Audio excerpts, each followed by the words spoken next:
अस्सलाम वालेकुम my YouTube family, कैसे हैं आप लोग। आज ना हमने बनाया मिस्त्रियों के लिए खाना आलू चिकन।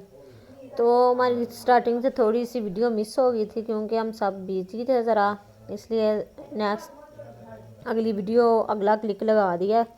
पीछे वाला हमारे से ज़रा मिस हो गया था, स्टार्टिंग से बिजी थे ज़रा, बना नहीं सके। तो ये जहाँ से बनाई और ये आलू चिकन की उधर से बनानी शुरू की थी वीडियो छोटी सिस्टर ने। तो आप सुनाएं, आप सब ठीक हैं? कमेंट में बताएं आलू चिकन की रेसिपी कैसी लगी हमारी। हमने थोड़ा सा काम छत से करवाना था, इसलिए मिस्त्री लगाया हुआ था, कोई भी फ्री नहीं था, इसलिए स्टार्टिंग से वीडियो हम नहीं बना सके। नेक्स्ट इंशाल्लाह दूसरी वीडियो हम पूरी अपलोड करेंगे। ये इसका पार्ट 1 है, वो आप देख सकते हैं। और बताएं कमेंट में कैसी लगी आपको ये रेसिपी।